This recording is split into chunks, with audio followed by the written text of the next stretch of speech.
This video is designed to help you start a campground business. At the end of the video, you'll find a valuable gift. It's a campground business plan that you can download, and will lay down for you, step by step, everything you need to know to start a successful campground business of your own. If you are new to this channel, make sure to hit the subscribe button for more videos like this. Campground businesses can be profitable, but you must enter the process with a winning strategy. Otherwise, you could experience delays, disruptions, and financial penalties. Research campground operations. Knowing that you want to build a campground from scratch is a good starting point, but you also need to develop a clear vision of the site you wish to run. Are you looking to attract overnight RV drivers, or provide the perfect destination for a camping vacation? Stats show that 6 in 10 Americans have a newly discovered love of nature, and you can embrace this through a wide range of RV park and campsite ideas. Some of the most popular choices include motorhome-only campground, fly fishing campground, senior citizens campground, tent camping-only campground, rafting and water sports campground, wildlife sanctuary campground. This is just a selection of the options at your disposal. Still, a clear understanding of developing an RV park in your mold can impact everything from profitability to your enjoyment of the work you'll have to put in. Business plan. A detailed business plan is a document that can aid in finding funds, gaining the necessary campground licenses, and providing guidance in all aspects of business planning. It is a vital tool for opening a campground venture. It can include mission statements, financial projections, design plans, and management strategies. Ultimately, it should answer key questions like, what are the costs of starting the campground? Who will you aim to sell campsites to? How much will you charge per night?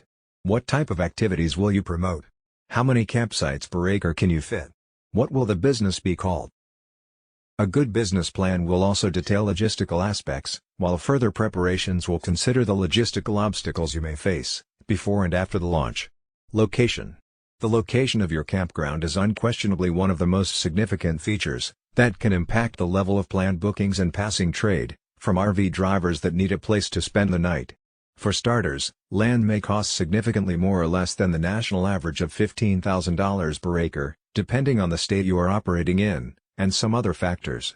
The location of your site will also determine, or at least influence, a wide range of other related issues, such as, what activities can be completed on the campground, whether grants for starting a campground may be available, when you can expect the peak season to be, the demographics of your visitors.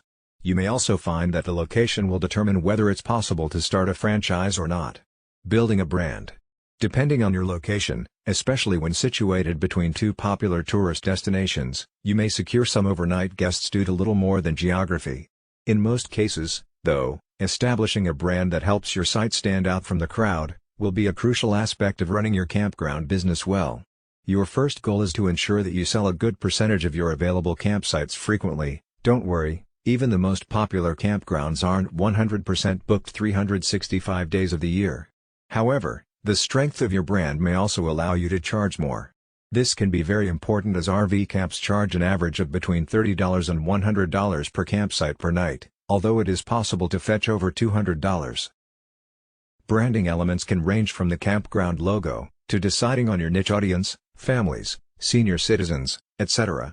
Once you have a clear vision of the business you want to be, it'll guide your web design, offline marketing, and general client interactions. Hiring. Very few businesses can be managed with a single pair of hands. When you own a campground, getting a great team to support you will be essential for its success. With this in mind, knowing your IN number and making the necessary preparations to legally hire workers will be essential. You may require a variety of workers, including on-site employees and remote staff members as well as temporary contractors. Some examples include admin staff, including receptionists and customer care teams, maintenance teams for campsite facilities and amenities, campground activity leaders, cleaners, and catering teams, marketing and sales workers, financial advisors and legal workers.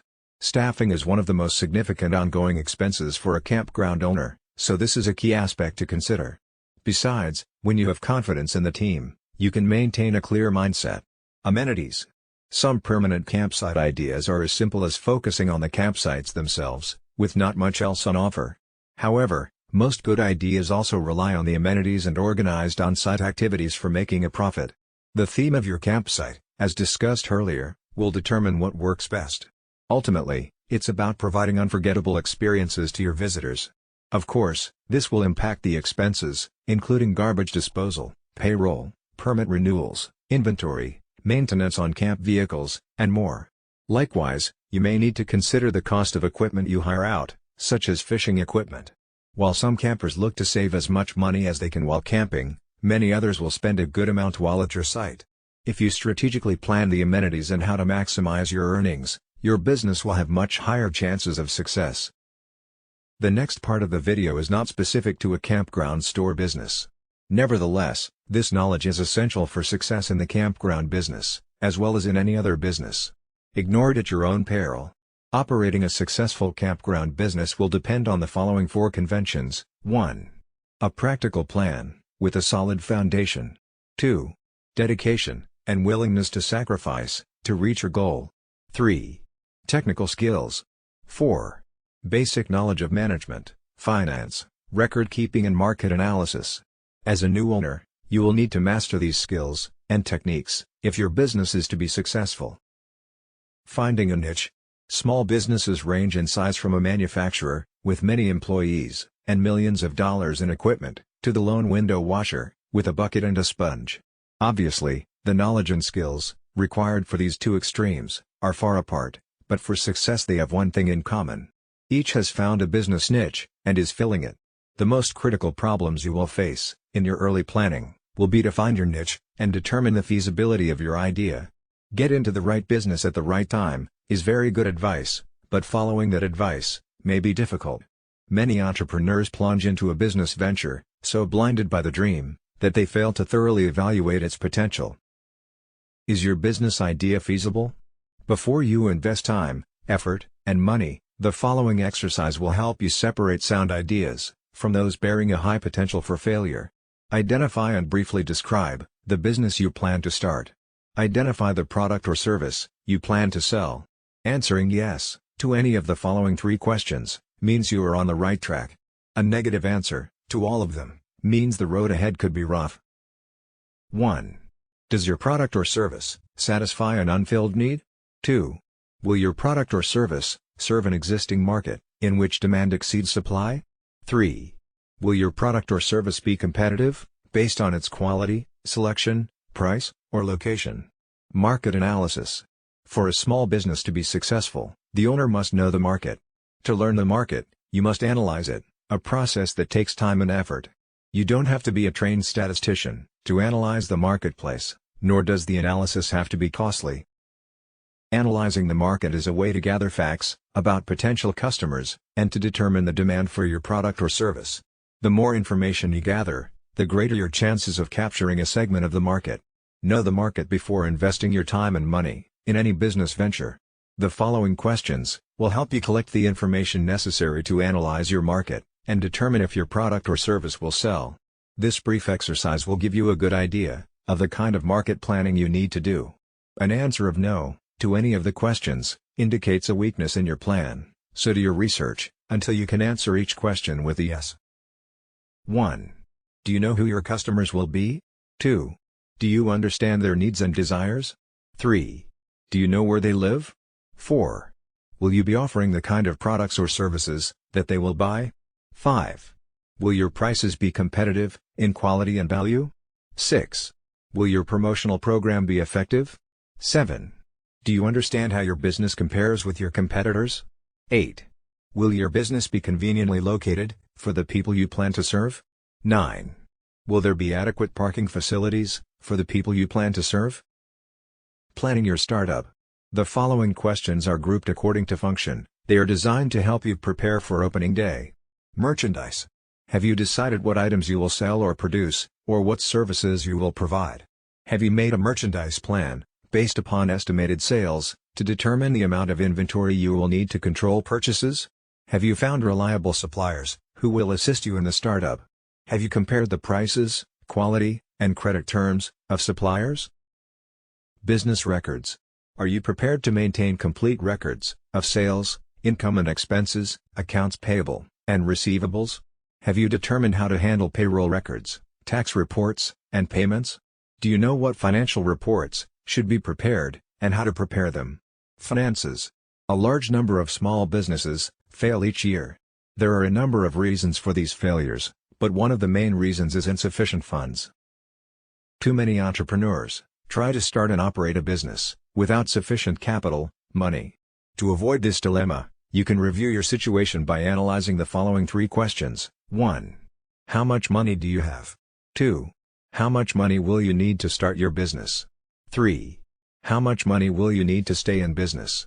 In order to answer the second question, how much money will you need to start your business? You need to prepare an estimate of all your startup costs. Here is a list of items you may need to take into account. Note that this list is for a retail business. Items will vary for service, construction, manufacturing or online firms.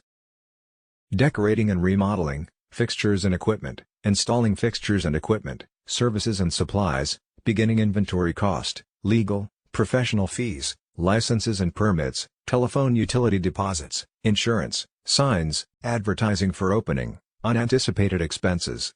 Now, the answer to the third question, how much money will you need to stay in business? Must be divided into 2 parts, immediate costs, and future costs. From the moment the door to your new business opens, a certain amount of income may come in.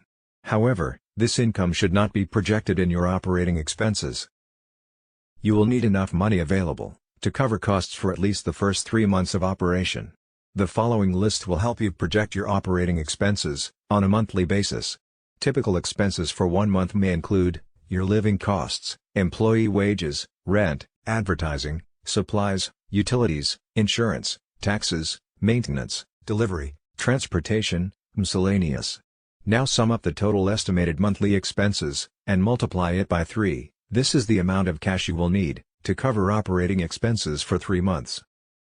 Deposit this amount in a savings account before opening your business. Use it only for those purposes listed in the above list, because this money will ensure that you will be able to continue in business during the crucial early stages. By adding the total startup costs to the total expenses for 3 months, you can learn what the estimated costs will be to start and operate your business for 3 months. By subtracting the totals of the lists from the cash available, you can determine the amount of additional financing you may need, if any. Now you will need to estimate your operating expenses for the first year after startup. The first step in determining your annual expenses is to estimate your sales volume, month by month. Next, determine the cost of sales. You may want to use a spreadsheet to do this. After startup, the primary source of revenue in your business will be from sales, but your sales will vary from month to month because of seasonal patterns and other factors. It is important to determine if your monthly sales will produce enough income to pay each month's bills. An estimated cash flow projection will show if the monthly cash balance is going to be subject to such factors as the following: failure to recognize seasonal trends, excessive cash taken from the business for living expenses, too rapid expansion, and slow collection of accounts if credit is extended to customers. Conclusion: if you have carefully answered all the questions in this video, you have seriously thought about your goal. However, there may be some things you may feel you need to know more about. Owning and running a campground business is a continuous learning process. Research your idea, and do as much as you can, yourself, but don't hesitate to seek help from people who can tell you what you need to know. As we conclude this video, it's time you get your free Campground business plan gift. Go to the description below this video to get it now. It is completely free, no strings attached. Thanks for watching. If you enjoyed this video, please like and hit the subscribe button for more videos like this.